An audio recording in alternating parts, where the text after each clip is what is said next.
Welcome and good morning. I'm Sharon Jaffe Dan, Editor-in-Chief of Home and Design magazine. One of the hazards of working at a shelter magazine is having your inbox overflow with photos of gorgeous homes on a daily basis. Needless to say, I'm never at a shortage of ideas on how to upgrade my own 1970s home. Readers often ask us what we're looking for in a project as we review homes to publish. The projects that make the cut all share some common qualities: a strong sense of architecture, a layered approach to interiors and outdoor spaces, and abundant attention to detail throughout. The Annapolis vacation retreat that we spotlight in our spring issue definitely fits the bill. This 6-bedroom home is an easygoing gathering spot indoors and out for the owners and their grown kids and grandkids. As a complement to this feature story, beautifully written by Catherine Funkhauser, we're going to take a deep dive this morning with the design team to learn how they made their client's dream home on the South River a reality. By way of introduction, Cathy Purple Cherry earned an architectural degree at the University of Maryland and has been designing one-of-a-kind homes ever since. Cathy's projects are not only beautiful, but also a true reflection of her clients. The founding principal of Purple Cherry Architects, Cathy also spearheads the firm's purposeful architecture studio to create spaces that foster creativity and individuality in children and adults with special needs. Good morning, Cathy, who's here today with architect Doug Kukta and interior designer Annie Kersey.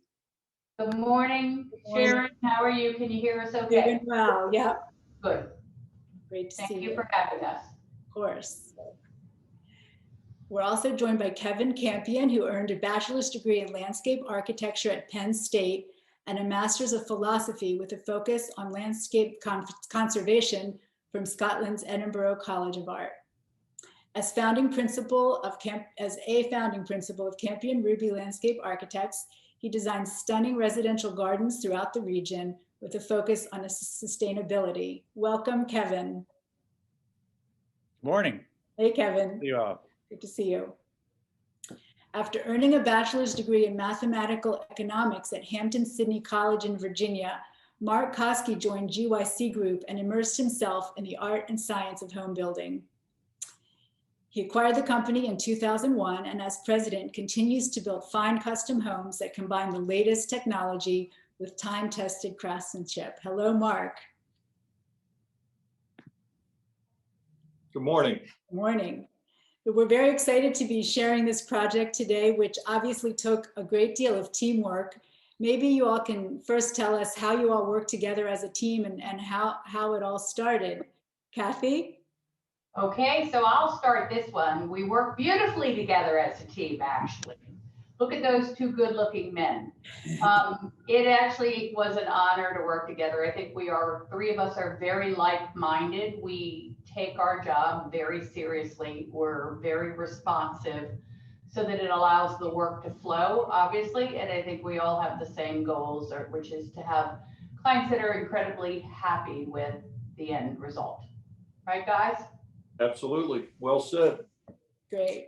Yeah, I think we like to focus on the process. I think you can work on a project and clients are spending large amounts of money, and you can do that in a way that's really enjoyable and fun, and you can do it in a way that's begrudging. And so I think this team is really good at creating enjoyable processes and projects that they're wonderful experiences. That's great. Well, as we can see, the outcome is fabulous. I'm going to share my screen and we can jump right in. Here's the front of the home. Kevin, maybe you can tell us, and all of you, what was your first impression of the site? What did you consider its greatest potential? Well, the original house sat a lot closer to the road than this house. My original impression was this stunning, dramatic waterfront view that you see when you get to the back of the house, but also that the existing house was situated in a way that didn't really take advantage of that view. It was nestled really close to the entry road, and it didn't allow the site or the gardens to kind of unfold. It was very abrupt. So I think the siting of the house was really paramount, and just in a way to take advantage of one of the best views in Annapolis. Mm-hmm. And I would expand on that and say it was pretty amazing to have the clients be able to have this vision, because the existing house was 10,000 square feet. Mm-hmm. It was totally habitable. It was totally in great condition, to be perfectly honest. But they bought the property for the land, and it nestles in this swale of property that faces the western view of the South River of the Chesapeake Bay. So it gets amazing, amazing sunsets. Right. Yeah, and it's so beautifully oriented to appreciate the views from every room. Were there any challenges? I know our article touched upon the fact that an archaeological dig had to happen before construction began. Mark, what happened there, and how did that affect construction? Well, the archaeological Did they dig find was anything? I'm sorry? And did they find anything? I'm sorry. Oh, no, they didn't find anything. As on all of my jobs, they never have found anything, unfortunately, or fortunately. Fortunately. But that really just delays the project by several weeks by having them participate. The larger problem on this particular site was the groundwater and the siting of the house actually running into foundation issues. When we started the project, the house went from a typical footing and concrete foundation to a stainless steel piling and footing and foundation, which also caused a pretty big delay in the beginning. But once we got beyond that, everything went very smoothly. That's great. What was historically there that necessitated the dig? So can I explain that piece, guys, in Anne Arundel? Sure, absolutely. It's important to understand now, Sharon, in Anne Arundel County, it doesn't matter if you have a new or an old piece of property. It has nothing to do with anything. Every single property, Anne Arundel County now has the right to decide that they want to come and auger for anything. Wow. So there is a map that the historical group at Anne Arundel County has, and they decide if there is areas of evidence of Indian settlement or colonial settlement. And if they believe that it may be in the area, this is across from London town. So if they believe that it's in the area, they come out onto every single property now. They did not do this 10 years ago. They started this strategy about, actually, this was the first project in Anne Arundel County that started this particular process of every property being assessed. And they did find shale, which basically means they found what would have been a trash pile, basically, of colonial times, where there's a lot of shell midden. So they did find that, but they don't deem that to really be too historical. So once they found it, then they just let it be removed. Right. Well, that's good for people to know about that. Yeah, it's a process. So in terms of architecture, I know your clients were inspired by vacation homes in Nantucket, or homes that they had seen or experienced there. Cathy, tell us how you kind of translated their wishes into this beautiful home that we're seeing here. So I think what was very true of this particular client is that you are correct. If the word Nantucket was forward of any description, it was adored by the client. She had traveled up north. She had visited the area. She loved anything that evoked that feeling. And so that actually made the project quite easy to me from a design standpoint, both from an architecture and an interior standpoint. But I would say for us always, the starting point is how our interior function relates to our views and our entertaining. And then from there, we obviously then wrap it in a skin. And that skin changes depending upon what our client's style is. Right. If that makes sense. Yeah, completely. Kevin, what were your goals in the landscape program? And this view from the screen porch gives viewers kind of an idea of how the house is situated on the river. But maybe you can sort of run through what your primary goals were. Yeah, so this wasn't the client's first rodeo. They've had houses in the past. This was potentially their last house. So, they wanted this charming Nantucket feel, which Cathy just discussed. They wanted a place for their family to gather. You know, they have kids and grandkids, and I think they just wanted this wonderful place to get everybody together. And then, like, they wanted it to not have a lot of maintenance. So that was the third challenge or third program requirement. So, you know, we wanted the spaces to be interconnected. Like the back porch in that picture is interconnected with the terrace. It was very important that people could flow inside and out, and you know, and family could go back and forth. And in the end, like I said before, by pushing the house back a little bit, we were able to create the sense of feeling at home, of arriving at home, coming down a gravel driveway where you can hear the gravel, you know, under your foot, under the car. You know, we hand selected some willow oaks to create sort of a nice little leafy alley to get you know, to the parking court. So we wanted it to feel really comfortable and at home. You know, like in the waterfront garden around the pool, we chose travertine. So for barefoot living, you know, inside and out, people can walk back and forth, feel very comfortable. And then we just created a series of enjoyable, entertaining spaces, you know, whether it's an outdoor kitchen or a pool terrace, a swimming pool, or a fire pit with the, you know, in the water view, you know, a series of spaces where family could recreate and enjoy each other's company. Right. So now we're going to experience the foyer in this wonderful sense of arrival, and the detail here. It's beautiful. Cathy, maybe you can tell us what inspired this space and how it came about.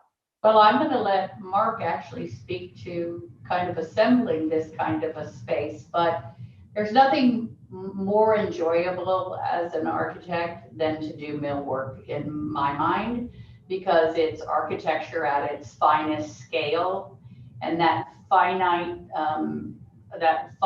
dimension, that micro design layer is really the epitome of architecture in my opinion. So Mark, tell us how complex it is to put together something like this. Yeah.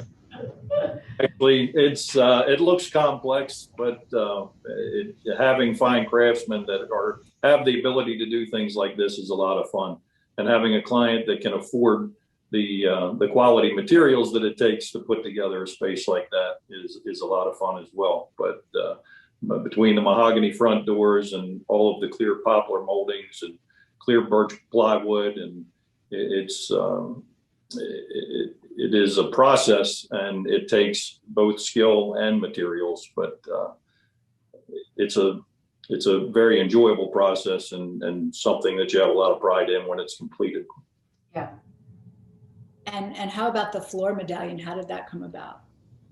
It was something that the client, specifically he, wanted from the very beginning. So it just worked out that it wasn't obviously set at the front door. This is a long foyer that's approximately 7 feet wide. And what happens is where we are standing right now is at the edge of the great room. It is a large, expansive 45-foot long room that overlooks the screen porch to the pool. But the two openings that you see forward, the left goes into the kitchen and the right goes into what we call the winter room, which is a TV/office space of smaller scale. So that medallion is set right at that intersection. Gotcha. Yeah. And here's a beautiful view of the great room. Maybe you can tell us what drove your furniture selections and how this beautiful space was inspired. And Annie, feel free to jump in. I'm gonna let her do it. Go for it. Sure. So for the client, we wanted really comfortable seating. We positioned 2 sofas that matched with tight tufted backs that allowed for a comfortable but more formal look for this room. And then we have 2 swivel chairs that are positioned towards the screen and porch. Those allow to be shifted for view to exterior, as well as television, which is above the fireplace that's in front of the 2 ottomans. And those ottomans were really thought about for the grandchildren so that they could be moved around and shifted as just stools for your feet if it was just a couple people sitting around, or if they had all of their family and kids, you can have the grandchildren rolling around on the ottomans as well. Right. And here's another view. Well, and you should ask Annie this specific question. So this client was in love with a particular chair, and that was the starting point of everything. So she'll speak to that. Is it this chair? We're looking right there at a Baker furniture piece. So the client had 4 existing Baker chairs. And they were already done in this really beautiful light blue-green fabric. And so those were kind of the center point. So coming right off of that foyer that we saw before, we positioned 4 of these chairs with a center ottoman and tray, and that sort of divided between the dining room seating area and the comfortable living seating area. And that's really our starting point for where we drove all of the fabrics and finishes for the rest of the room off of. Right. And how did the views influence the furniture selection? Yeah, so we positioned the furniture to really be allowed to see multiple focal points at a time. And so the dining was oriented so that the host and hostess seating were out towards the view, but that everyone sitting alongside could also easily turn and look right outside to that beautiful waterfront view. Obviously, our sofa seating and those swivel chairs allow us to turn and face that view, but also be oriented to our television. And the 4 chairs and ottoman in the center of the seating group are able to move. The ottoman is actually flexible on casters as well. So that positioning could get regrouped as needed to fit different hosting events the client might have. Mm-hmm. Just beautiful. I love the openness, yet it feels intimate. It doesn't feel, the interiors don't feel too large or overwhelming. Mark, how would you say this house is kind of typical of floor plans that people seek these days? And also, has COVID changed, do you think, the way people think of home or will want to organize their homes in the future now that we're using them so much more? Yeah, I think this floor plan has been pretty typical of the houses that we've been building in the last several years. But I think very recently, COVID has had an impact on what people are looking for in houses and making sure that they have workspaces and office spaces. And then in some of the more recent floor plans we're seeing nowadays too, people are more adamant about having 2 more social spaces so that people have the large gathering family room where they can all be together, but then they also have separate spaces where when too much time together gets to be too much time, they have places where they can go and have separate seating or viewing or TV viewing areas and that type of thing as well. So I do think that COVID has had an impact and will have an impact going forward on styles and architecture and houses that we're building in the future.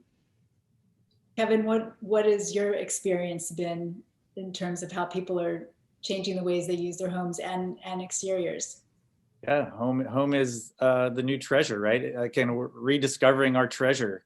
And outside is more important than ever, especially, whether it was like sitting by the pool last summer or by a fire pit as late into the year as you could go with your friends because, we just didn't want to be inside. I think people have discovered that their gardens are a wonderful place to enjoy company of friends, but also to turn off the cell phone, to shut the computer and just, relax a little bit. I think we all needed that last year and this year. So I think a lot of people have rediscovered their land and are appreciating it more. Yeah, that's great. And Cathy and team, Doug, anything to add? You want to add anything? Yeah. So I guess my take is people are actually spending more time in their home. Therefore, they're really focusing more on their living space and how they want to treat it. I think they're open to the idea of investing more and doing more because they're really spending that time. And we look at that in all scales of work.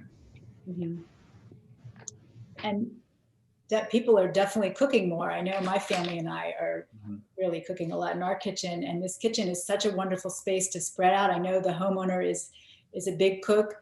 Cathy, maybe you can tell us how the kitchen came about and what the layout, what's special about the layout. Let's go back through. Okay, there we go. It's a double island kitchen. I'm a huge fan of double island kitchens. You know, on occasion, we certainly have clients that do not like double islands. I think the reason I'm a huge fan of them is because it really allows all of the processing that needs to go on in the kitchen at the first island, and the second island becomes a big social center, and it's not so far away that you're not interfacing and communicating, even if there's just one person at the island and you cooking at the other space. Right. I think the other thing that happens with the double island is that the overall square footage of the kitchen gets bigger, and as a result, the storage needs can really be very successful within this scale of a kitchen, which is harder to happen when you have a single island kitchen. You often need to either have a back kitchen or a butler's pantry or a walk-in pantry because you really do not have enough square footage on that footprint. Right. The next thing that you saw that you showed in the picture, that actually was a bar area. When we designed the home, it's not that we went after the bar, it's that we went after the beautiful symmetry. So the starting point really was the center core to the large public space in the back. That then created the flanking of the master bedroom on one end, so therefore symmetrically you create a flanking on the other end. The other end contains the staircase to the second floor, which I kind of really love. People are getting away from grand staircases. People are getting away from double foyers. What's beautiful about this is that you could have 20 people upstairs and not know you have 20 people upstairs, because Mr. Koski did such a good job in insulating that floor system. And the stair is on the opposite end of the master bedroom suite. So it's almost like it's a whole separate house upstairs. It's got its own living room and 6 bedrooms and its own laundry room. So this was a default space. What happened is after the stair, the elevator, the pantry, the laundry room on the first floor linking to the garage went in, we needed something special to happen on the water side. And so this lent itself beautifully to the outdoor grill. As people often forget, they sometimes think those grills can come into screen porches. They can't come into screen porches when we're on the job because the inspector won't allow them to come on, right? So those grills have to be in open air settings. This allowed the opportunity to create really a bar, wine cellar, beverage center link over to the outdoor kitchen. Right, and it can be a great staging area for cooking on. Perfect staging area, yep. Great. We all need one of those. Yes, we do.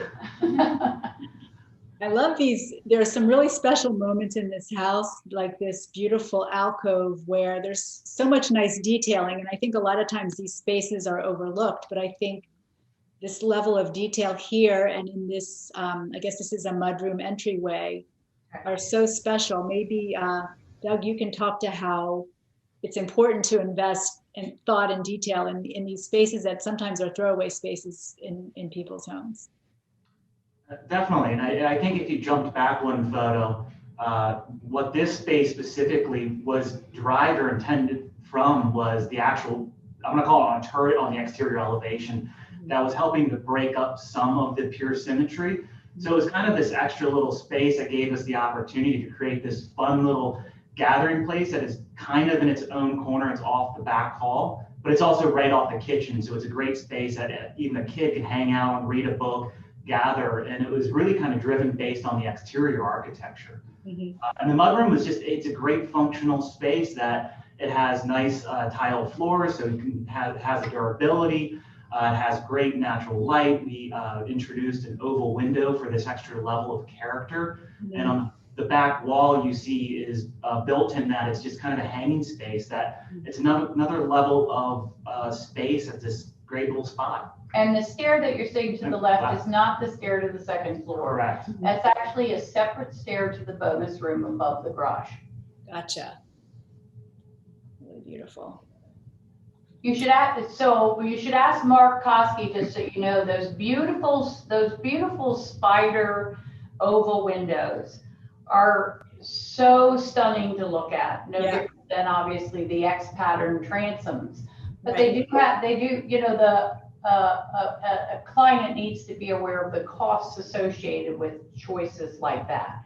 Right. So Mark can obviously speak a little bit to some of that.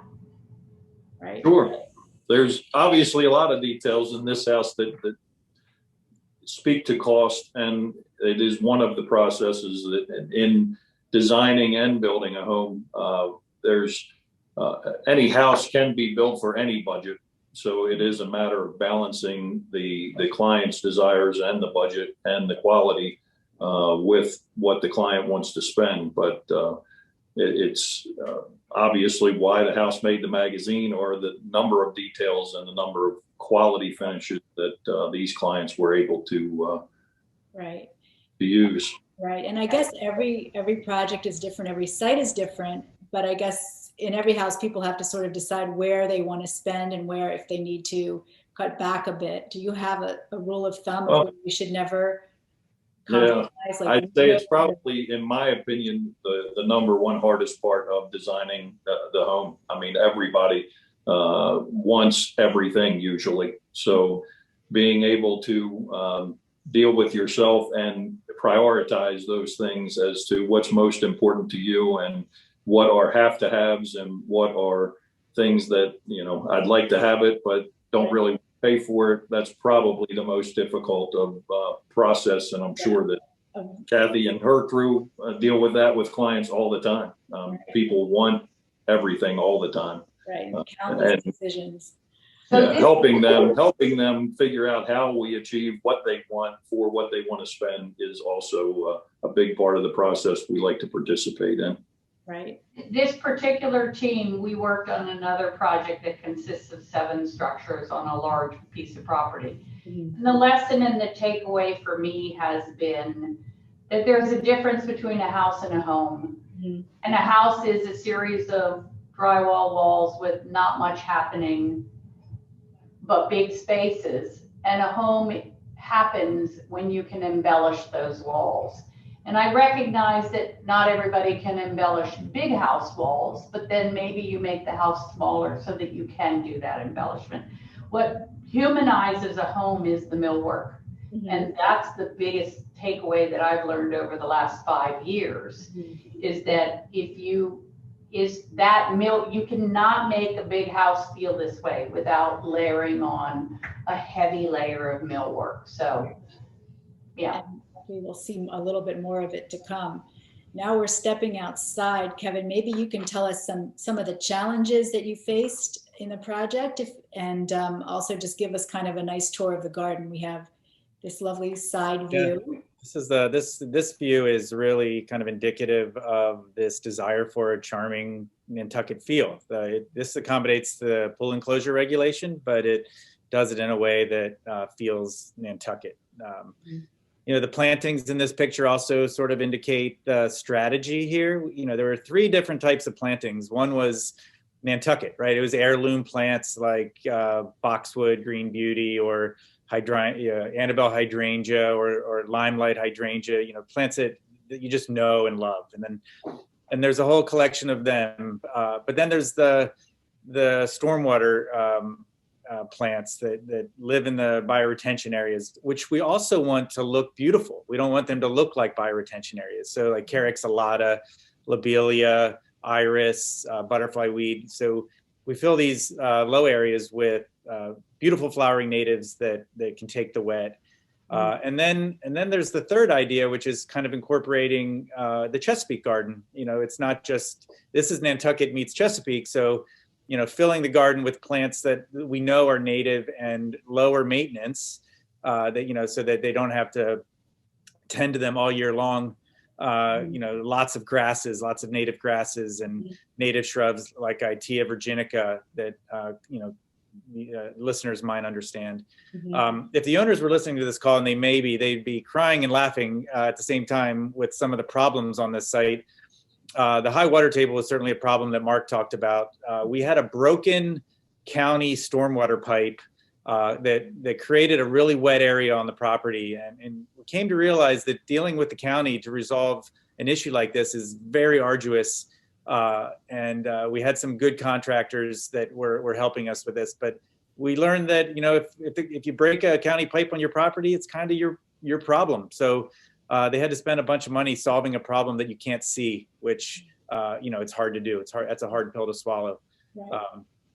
you know, like every other project, you know, we bring a project in, you know, into a budget, and then we change the budget. You know, we try to modify the garden to meet a budget. So, you know, we, you know, not, you know, this project, like every project, had a budget. So we made some decisions to omit some things that to reduce costs. We modified the grading so that we didn't need a wall around the swimming pool, which we originally had. So we found ways to reduce cost in that were creative, that didn't impact the feel of the site.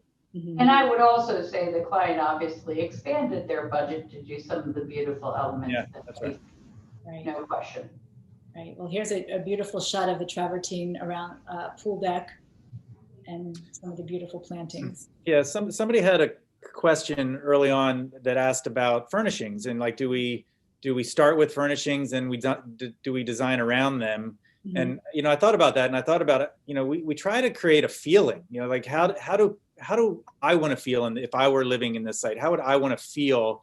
And that feeling is then articulated through the selection of furnishings, or the kind of the material for the pool paving, or the plantings that we put in certain areas. So like, you know, different areas of the garden will have different plantings based on season, or you know, how we intend to use that space. Mm-hmm.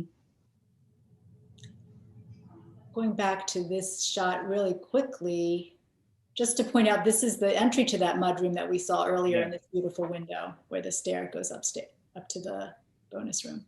And the front of that picture is a bioretention area. So you notice that it's not, it doesn't cry out bioretention.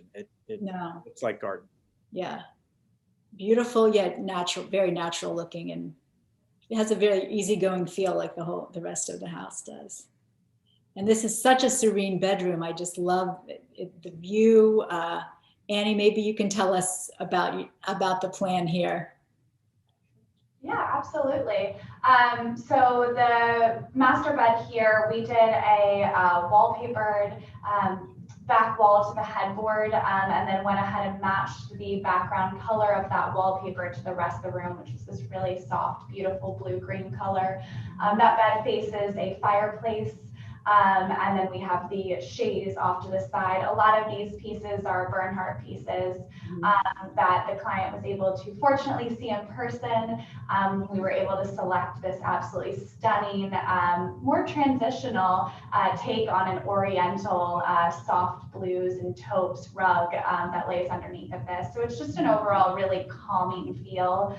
And we did some stunning stationary panels on either side of the windows there. So we do have blackout roller shades that come down that are hidden up inside of that coffer that chases around the ceiling there. So then we just were able to kind of come on with these very soft drapery treatments on either side that are just stationary. It's just beautiful.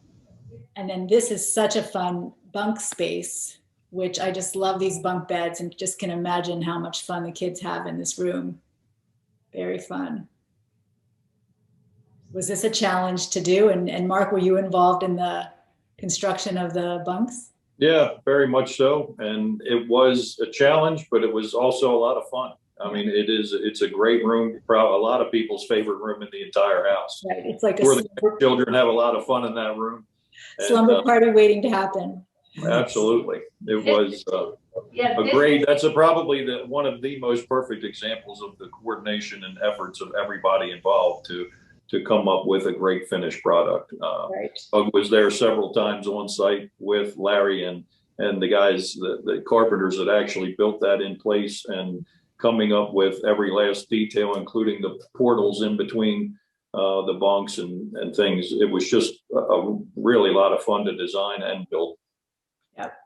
And this bunk room is right above the front door. So it sits in that beautiful narrow gambrel that is above that door. Right. And again, some really beautiful special windows. Yep. Well, I think we're ready to take questions from our viewers today. Let's see.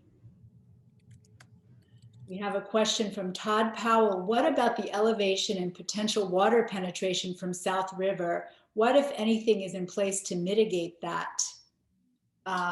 Mark? Well, we had plenty of water penetration when we dug the foundation, and there are natural springs that are directly underneath of the house. So we have deep gravel and drain tile that's below the basement slab in the crawl space that is constantly draining water, groundwater from underneath the house. And then after that, we put in backup sump pumps that if the groundwater ever, or that drain tile ever got backed up and the water did get underneath of the slab of the house itself, it would drain to multiple sump pumps that are in the crawl space and then pump that water back out to where it would gravity drain and keep the basement dry. The waterproofing on the exterior of the home is drywall waterproofing. Rubber wall is the name brand, but there were a lot of things done to address the groundwater, and we were actually building in water, just like you would up here. Or when I mentioned earlier in the process, not to get too long-winded, but the house is actually sitting on stainless steel pilings that were drilled into the ground every 6 feet underneath of the footing for the house. So it's literally a house that's sitting on a water base for all intents and purposes. Right. Tatiana Swift is asking, the windows and doors make a big impact on how this house is experienced. Which window brand was selected and how was the decision made? Go for it, Mark. Well, we looked at a number of brands of windows, and I would say that as with everything in these types of homes, it was a balance between budget and quality and the reputation of manufacturer. So this particular house were Gelbwin windows and doors. Gelbwin is a large manufacturer that has several different lines of products, but this was the custom series of the highest level of Gelbwin windows and doors that they make. From Scott Waldhauser, Cathy, as a kitchen and bath dealer, we've seen so many white kitchens, some with occasional pops of color. There also has been an increase in plain contemporary softer wood tones. Do you see traditional, more embellished, rich wood tones coming back anytime soon? Not before I die. And I don't plan on dying for 20 plus years. I think that the generation that is sitting behind me is that generation of the next 20 years, and I don't see them in any way bringing back what we would know as heavy, dark cherry cabinets with dental molding. I don't see that happening in my lifetime. How about you, Sharon? What do you think? I agree with you. I think that you know, you see it in furniture too. People don't want the antique brown, people call as brown furniture, and a lot of people are putting that up for auction and painting it. Yeah. The same viewer is asking Kevin, Kenwood Kitchens also provides quality outdoor weatherproof cabinetry. What do your homeowners look for in these specific outdoor areas where they entertain? Yes, every outdoor kitchen is different. They're always more and more our clients are looking for diversity and you know, more options, you know, optionality. It used to be just grill and some storage, and now it's hibachi or you know, refrigeration or ice making and lots of storage. So well, I'm also seeing the trend of outdoor kitchens going away unless they're in physical pool houses.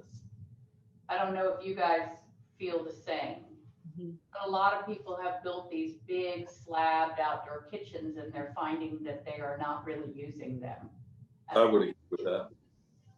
Interesting. Yeah. Have you seen that, Kevin? you know, we've done a lot of pool houses, you know, working with architects on that synergy.